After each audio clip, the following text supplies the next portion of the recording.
Buenos días, alumnos. Soy Santiago Rodríguez, profesor de la asignatura Seminario de Problemáticas Ambientales y Sociales. Este es el segundo video que grabo. En este video vamos a repasar y explicar las actividades, los trabajos prácticos números 3 y número 4. Vamos a dar inicio a la sesión. Voy a compartir pantalla.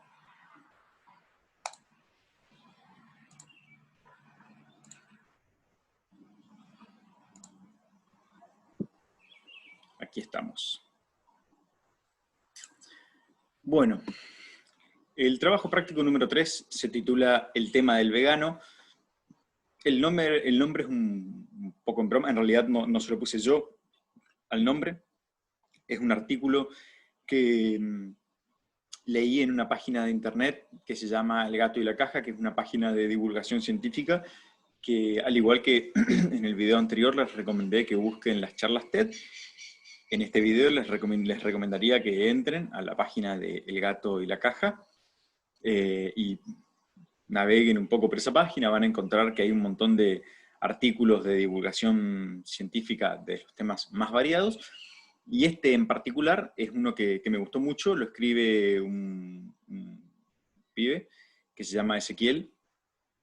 Él es ingeniero agrónomo que trabaja para el CONICET hace un montón en Córdoba, está muy al tanto de lo que es trabaja muy activamente en lo que es los estudios, hace estudios de impacto de la deforestación de bosques nativos.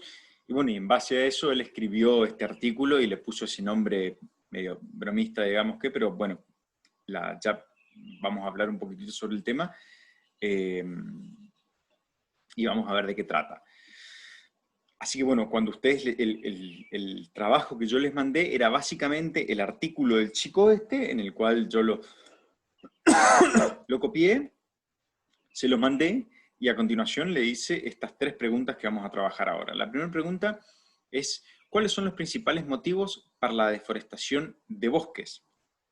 Los motivos principales son básicamente 2, acá yo pongo 3. El primero es abrir terreno para la cría de ganado bovino. El ganado bovino son las vacas. O sea, las vacas necesitan de espacio para ser criadas, o sea, hay que abrir terreno para ellas. En segundo lugar, cultivar soja para alimentar los animales de feedlot y otros usos industriales, y el cultivo de algodón. Acá, como pueden ver, esto que se observa aquí, yo no sé si creo que ustedes están mirando, van a apreciar el cursor de mi mouse, eso es un feedlot donde están todas las vacas. Un feedlot es básicamente, creo que ustedes ya cursaron sistemas agroambientales y otras materias donde se ven estos temas, pero refrescando un poquitito los conocimientos. Un feedlot es como un espacio, un sector, se arma un corral donde se meten un montón de vacas ahí, y en esos comederos, como se observa ahí en la foto, se les mete semillas de diferentes tipos de granos. La cuestión es que la vaca no se alimenta de pasto en estos lugares, y hacen engorde. Comen grano, comen y toman agua. No se pueden mover, no hay mucho espacio, están solamente ahí todo el tiempo parados, comiendo y tomando agua. Esto lo que hace es que la vaca engorda, sube de peso, el ternero sube de peso muy rápido y queda pronto listo para la faena. Ahora, para darle de comer todo este grano a esta cantidad de vacas que hay, como se observa en la fotografía a la derecha de donde están las vacas, se observa que hay que desmontar. O sea, no hay tierras de cultivo suficientes. Entonces lo que se hace es, se desmonta el bosque nativo, y donde se desmontó el monte se planta, por ejemplo, soja. Uno de los principales usos de las sojas, y en Argentina el principal, justamente, es para alimentar ganado bovino. Y arriba se observa, es un cuadro de la deforestación que ocurrió en la Argentina, tomado en 3 provincias. Fíjense que aquellas que mayor deforestación sufrieron son el Chaco y Santiago del Estero. Todo lo que es el famoso, el monte, el impenetrable, digamos que abarca, que ya viene desde el Paraguay, atraviesa todo lo que es un sector de Salta, Formosa, Chaco, hasta Santiago del Estero, ha sido brutalmente talado. De hecho, se han talado más de 120.000 hectáreas en los últimos años. Esto es una obscenidad de hectáreas, es muchísimo. ¿Y con qué finalidad se hicieron? Justamente con esto, para abrir terreno para ganado, para cultivar soja, para darle de comer a ese ganado, y para cultivar algodón. La segunda pregunta es: ¿qué porcentaje de energía obtienen de su alimento los animales herbívoros?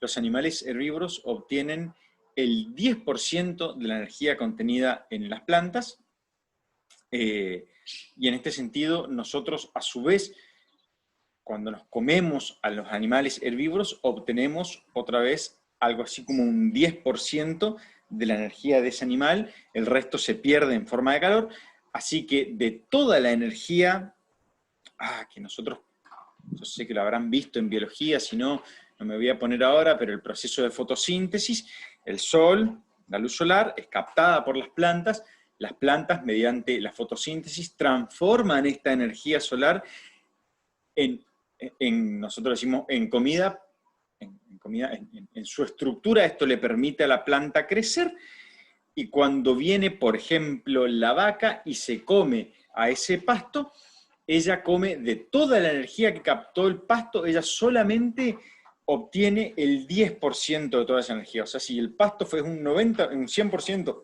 de energía, al comerse todo el pasto, la vaca solamente obtiene el 10% de energía contenida. Y yo, al comerme la vaca, obtengo solamente el 10% de toda la energía contenida en la vaca. Entonces, de toda la energía que ingresa al sistema a través del sol, y esto sé que es muy grande y es complejo de entender, pero para que más o menos lo vean en números, de toda la energía que ingresa al sistema, yo, al ser el consumidor de una vaca, solamente estoy aprovechando el 1% de toda la energía que ingresa al sistema. Esto es muy poco.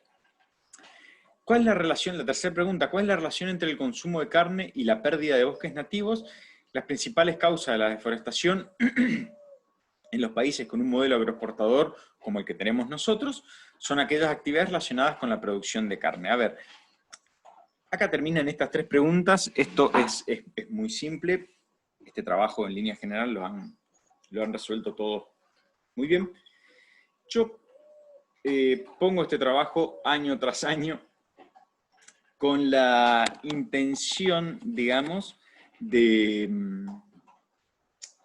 promover una idea, de generar conciencia también. Los desmontes es algo que está pasando, que pasa todo el tiempo. Es algo que es muy grave, es muy grave. Es muy grave porque se fragmentan ecosistemas, se pierde mucha biodiversidad. Dicho en criollo, mueren muchos animales y muchas plantas. Quedan esparcidos parches de montes por ahí. Es como que no, talamos, pero no talamos todo, dejamos este pedacito acá. Sí, bueno, pero un pedacito acá y otro pedacito allá y otro pedacito allá, pero eso no le sirve a los animales, porque si alguno de ustedes, les voy a poner un ejemplo muy simple, el mono, el carayá, que es un animal muy común de esta zona, necesita un área para moverse y para distribuirse. O sea, si vos le dejaste un pedacito de monte acá y otro pedacito de monte allá, el mono no puede llegar. O sea, las poblaciones quedan aisladas, no se pueden comunicar entre ellos, no se pueden reproducir, no hay variabilidad genética. Bueno, ocurren un montón de cuestiones que son un problema. Eso es lo que se llama la fragmentación de los ecosistemas, que ecológicamente hablando, es muy malo. Entonces la deforestación le hace mucho daño a nuestros ecosistemas naturales, que en última instancia nos hacen mucho daño a nosotros. La principal causa de esta deforestación es, como se demuestra en este artículo, y el chico después tiene escrito un par de libros respecto al tema, si a alguno le interesa en puntual esto, me consulta, pero el principal motivo por el cual se deforesta es justamente para, como decía ahí, para abrir terreno para que viva la vaca y para plantar soja para que coma la vaca. O sea, nosotros, al al seguir consumiendo, y esto por eso yo no quiero hacer apología de nada acá, sino simplemente tirarles este concepto. Fíjense esta idea, mastíquenla, manéjenla, es otra cara de la moneda. Nosotros, y yo reconociéndome a mí mismo, como consumidores de carne, nosotros estamos promoviendo esto. O sea, al tener un modelo agroexportador, al generar mucha carne, tanto para comerla nosotros como para exportarlas, estamos generando los desmontes. O sea, esto es un poquitito, o la intención de este trabajo es de alguna manera tomar un poquitito de conciencia de nuestros hábitos, de lo que nosotros hacemos, de estas pequeñas cosas que nosotros hacemos sin darnos cuenta, digamos, que yo tampoco hasta antes de leer este tema, de meterme, de inculcarme en esto, yo no me imaginé que el consumo de carne podía ser malo para el ambiente, pero de hecho lo es. Y esto es, como les digo, es abrir esta pequeña puerta, hacer una reflexión de, bueno, ¿qué puedo hacer yo? Siempre yo pienso, ¿qué puedo hacer yo desde el lugar que estoy para ayudar a cambiar esta situación? Bueno, si esta problemática a mí me preocupa, una de las herramientas una de las cosas que puedo hacer yo es disminuir mi consumo de carnes. A nosotros nos cuesta un montón, nosotros como argentinos estamos acostumbrados a comer carne todos los días, todo el día. Si yo ahí me siento a comer una comida y no hay una milanesa, no hay un bife, no hay un pedazo de jamón, no hay algún animal muerto, digamos, aquí enfrente mío, parece que no es comida, digamos, no puedo. Y esa mentalidad, esa ideología es la que yo con esto quiero, de vuelta, no quiero hacer apología, van a ser vegetarianos y dejen de comer, yo no lo soy, pero lo que sí quiero hacer apología es a tomar conciencia de esto, de esta problemática, y B, de que nosotros podemos hacer, aunque sea pequeños accionares, para cambiar esta problemática, o para ayudar a encaminar esto.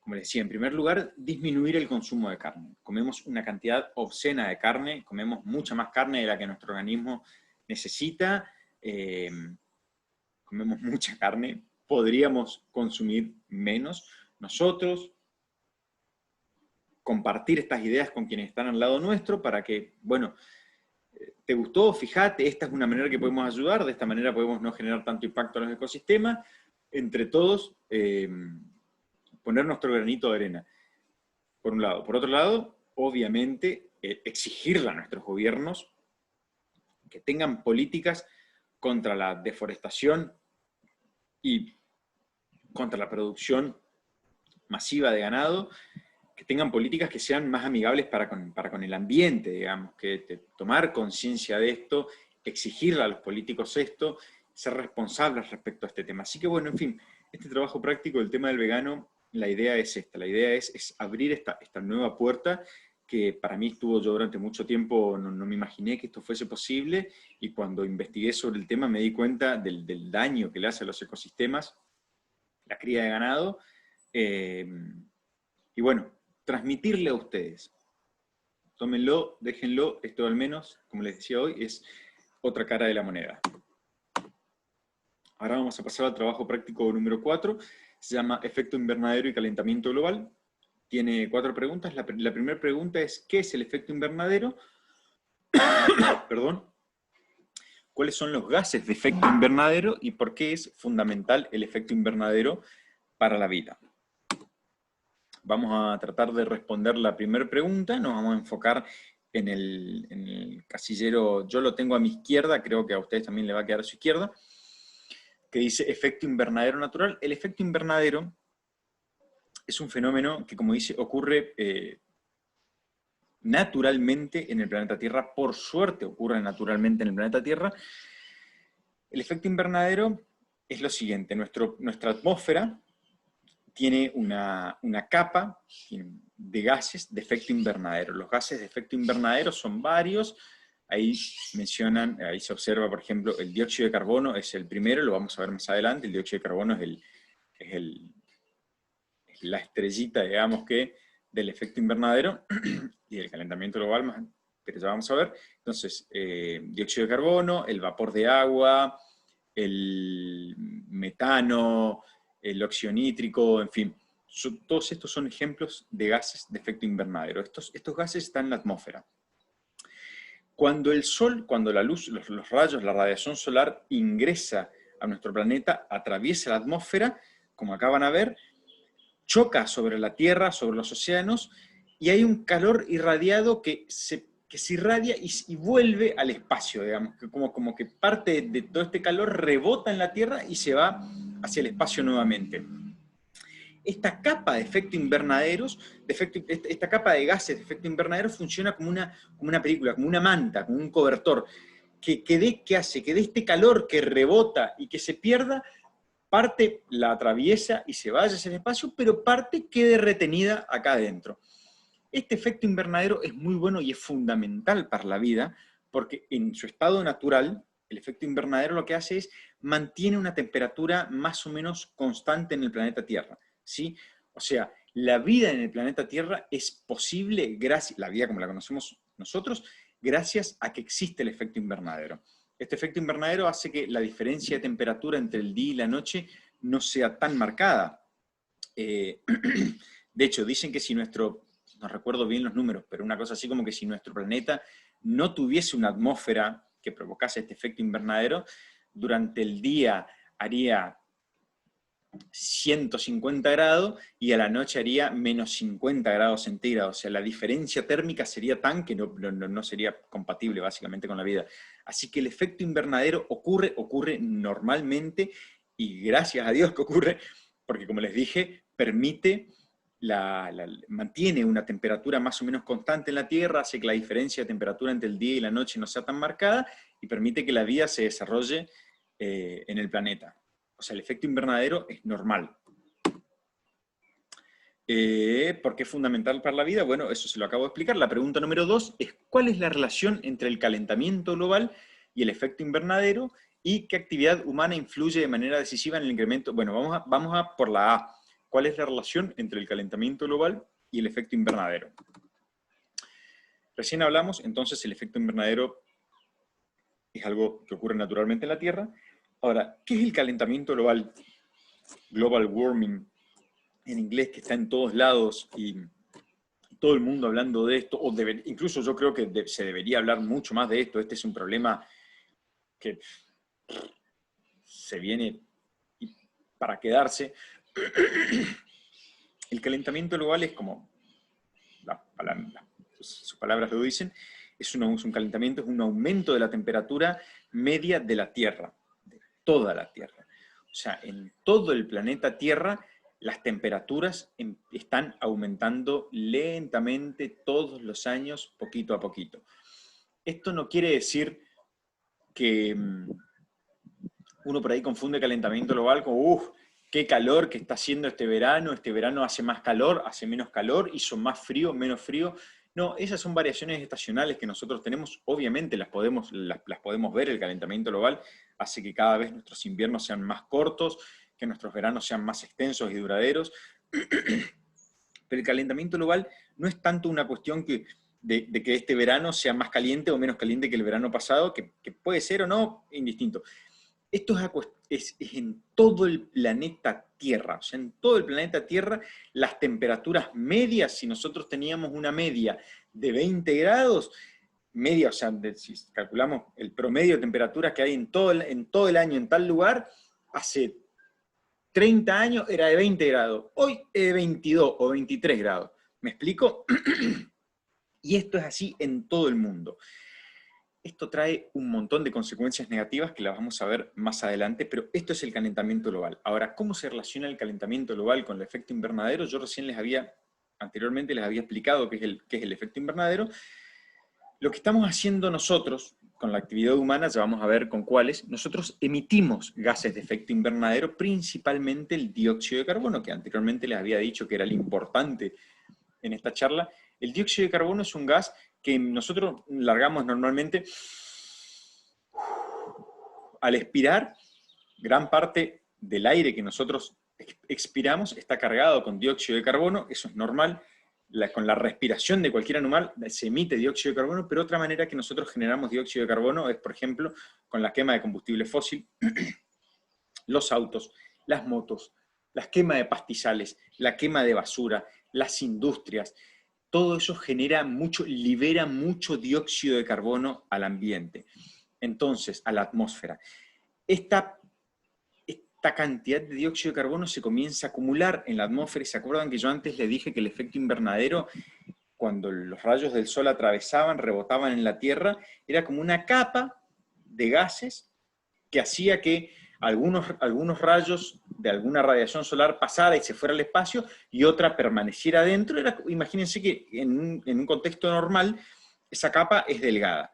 En el contexto del calentamiento global, que es lo que estamos generando nosotros, esa capa es como una capa mucho más gruesa, es como una manta mucho más gruesa. Entonces, cuando ingresa el sol, que ingresa sin problemas, rebota en la Tierra, y parte de este calor que es irradiado, acá como se ve en el coso, es irradiado nuevamente, y se tendría que escapar e irse hacia el universo, hacia el espacio. Como esta capa es más gruesa, rebota y queda almacenado dentro de la atmósfera y adentro y en nuestro planeta.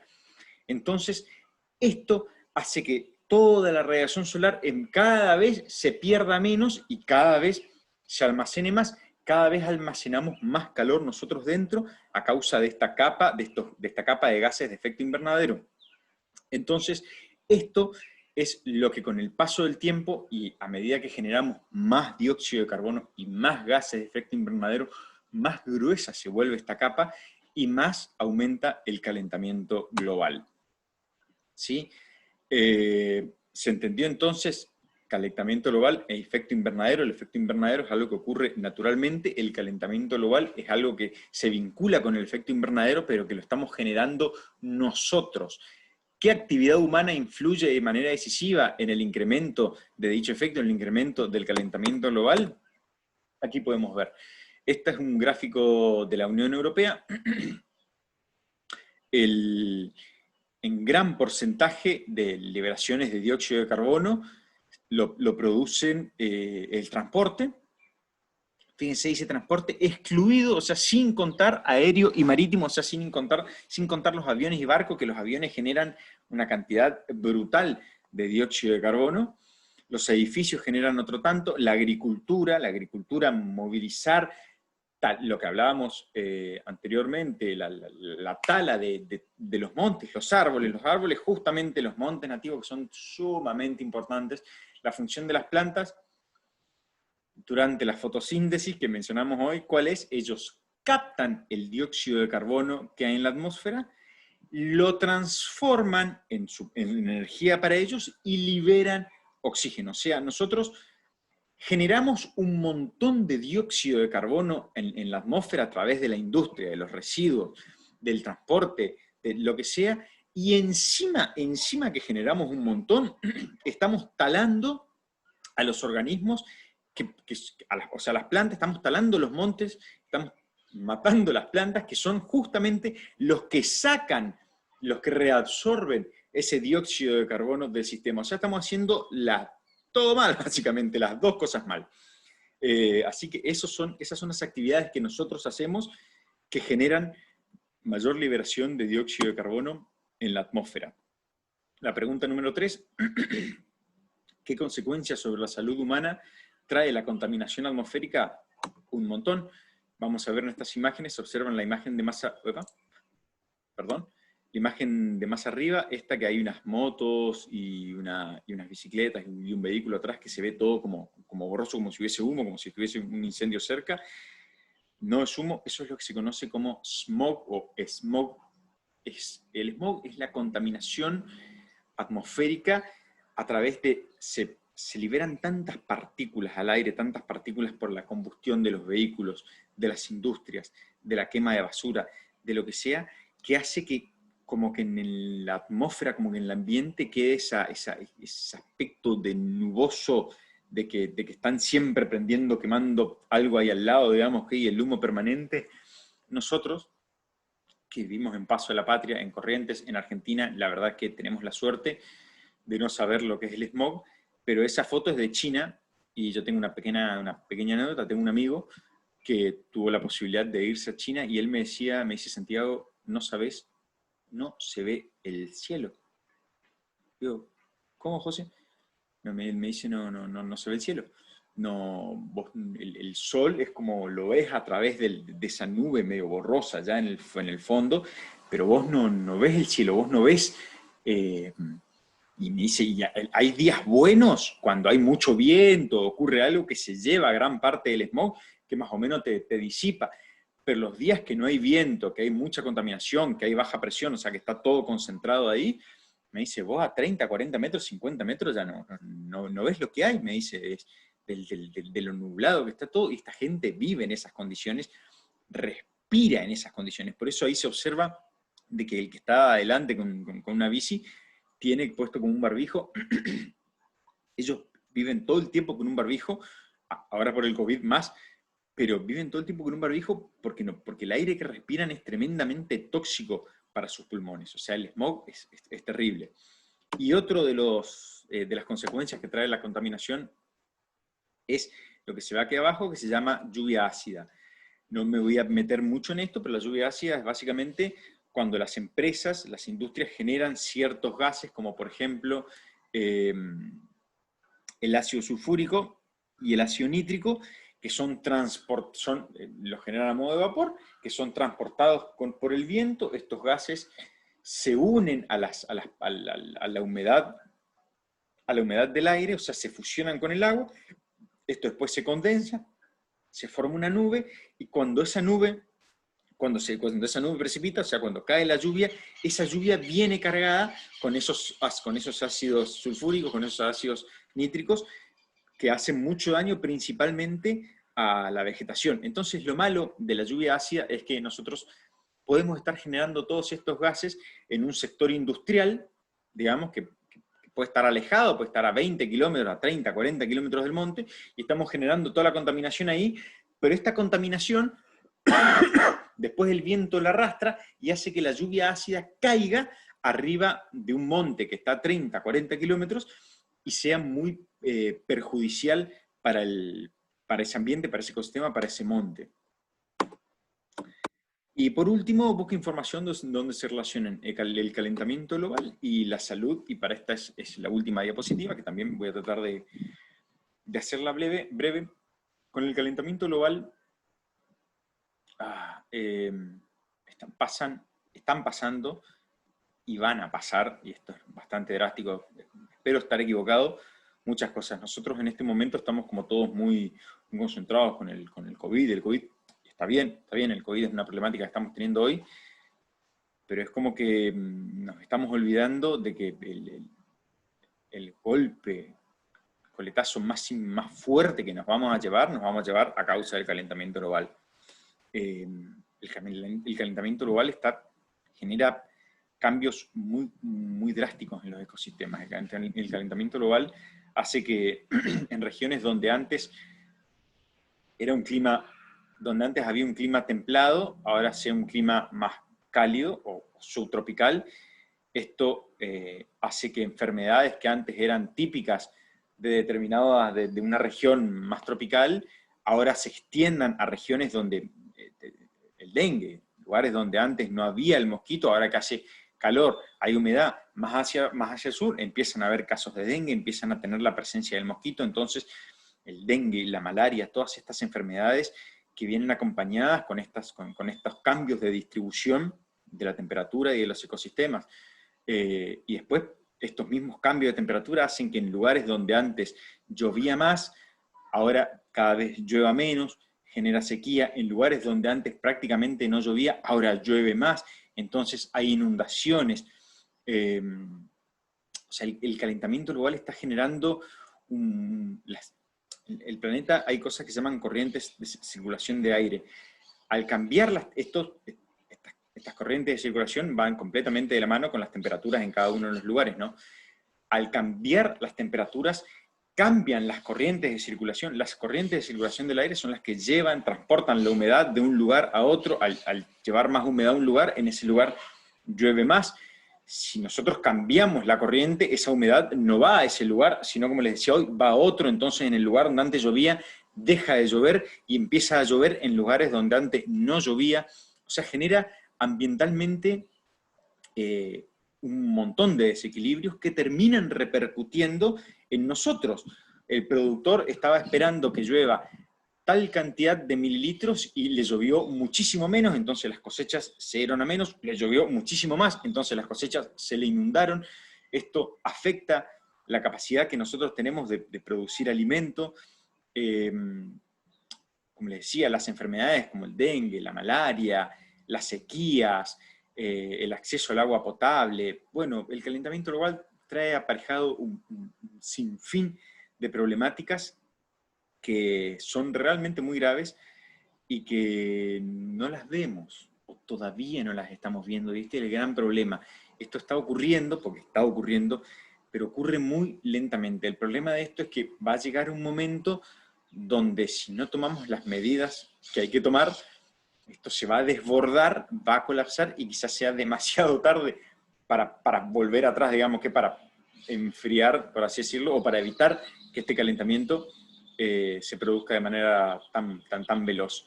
Así que, bueno, hay que tomar un poco de conciencia sobre esta problemática.